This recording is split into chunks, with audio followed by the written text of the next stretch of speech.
Yes, Jackie, today's Twitter Talk is all about this NFL star right here. Reggie Bush has been trending on Twitter since the first quarter of yesterday's game.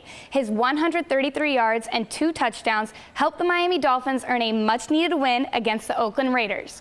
Sports fan and NBC6 South Florida follower Erica Meadow had this to say on Twitter: 3 cheers for Reggie Bush, 2 for the touchdowns and 1 for the win.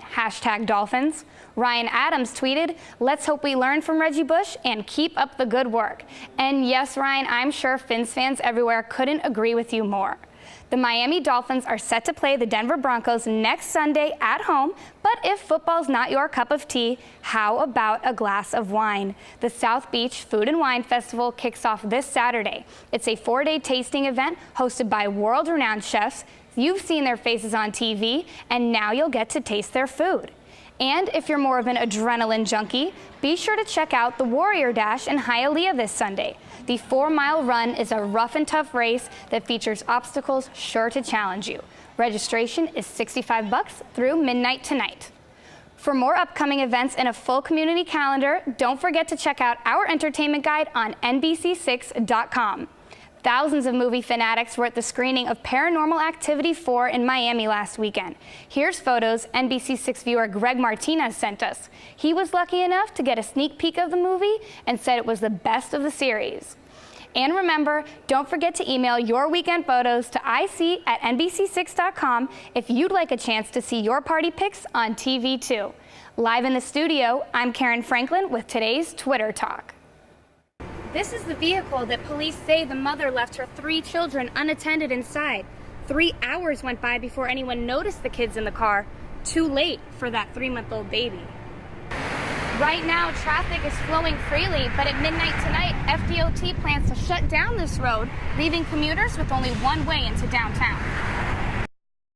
7 tombs have been desecrated at Lincoln Memorial Park Cemetery in Miami's Allapattah neighborhood on Tuesday. The breaking in and stealing of the body parts is something manager Ellen Johnson said she has seen before. Grave had been desecrated, which is nothing unusual.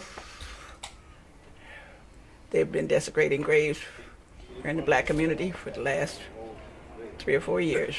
A total of 7 small crypts have been opened. 4 adult crypts had holes punched into them. Frustrating for the family members of the deceased. I think it's wrong. Evil for someone to do that to a person. You think they're gonna die and live in peace or stay in peace anyway. Workers arrived this morning to cement the smaller crypts. Miami-Dade police and the medical examiner were also on scene collecting evidence. Because this area is so close to sea level, the crypts are above ground. Authorities say that's easy access for Santeria worshipers who need the body parts for their ceremonies. Black body parts, bones, are more easier or better or more religious and can do more with them than they can on the other color people's bones. Johnson called the crime evil and disgusting. She said something needed to be done about the religious practice. Roy Williams came to the cemetery to check on his mother, whose tomb he found was undisturbed. This is outrageous. You know, this is kind of hard on families when body parts are being taken. So I'm going to see if I can arrange to get my mother moved somewhere else. Michael Brewer sat in a Broward County courtroom today facing the teenagers who set him on fire in 2009 at a Deerfield Beach apartment complex. His grandmother Maureen made an emotional plea to the judge during the sentencing, speaking about Michael's long and painful recovery. It's a million times worse than a shot to the head, then you're dead. He wasn't. He lived through it all, thank God. But it was awful. Jesus Mendez, who threw the lighter onto Michael, received 11 years in prison and 19 years probation. Denver Jarvis was sentenced to 8 years in prison and 22 years probation.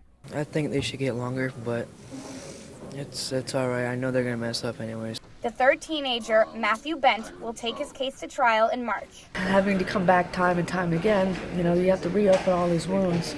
And the nightmares come back and, you know, the feelings come back, and it's really difficult. Defense attorneys for the boys claimed that it was a childhood prank gone wrong.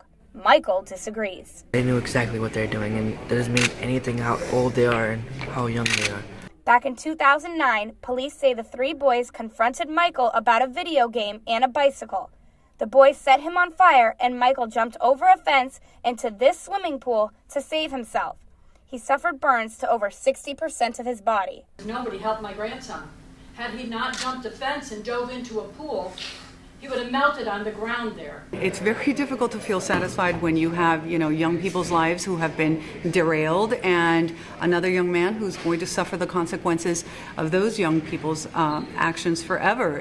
Michael Brewer and his family will relive the time next month when Matthew Bent goes to trial. The two teenagers who are sentenced today will be testifying against him. I'm Karen Franklin, NBC Fort Lauderdale. I have no idea. No idea who wants me, what team wants me. We can answer that, Peyton. The Miami Dolphins want you. Their fans are desperate for a future Hall of Famer to take over the team. We ran into these Dolphins fans today at the Titanic Brewery. Well, we were talking about how boring the Dolphins have been in the last few years, and we're hoping that Manning at least be a little bit more exciting and bring some excitement back to the Dolphin football. It's worth a gamble. We need anything we can get at this point. Manning is a four-time MVP, a Super Bowl champion, but he is coming off a devastating injury and is at the tail end of his career. Desmond Howard is a Heisman Trophy winner and football analyst for ESPN. He's damaged goods at this point, and no one really knows the extent of the damage. So I think for the casual fan, it's great. We're getting Peyton Manning. This is an upgrade from anything we've had since Dan Marino. Speaking of Marino, we asked him about the likelihood of Peyton coming to Miami. I think there's a good chance that might happen. Pierre Garçon was one of Manning's favorite receivers with the Colts. I know he likes the weather here in Miami, but I have no idea where he's going to go. Omar Kelly covers the Dolphins for the Sun-Sentinel. From a marketing standpoint, from a ticket sales standpoint, from a community excitement standpoint, there is no option better than Peyton Manning.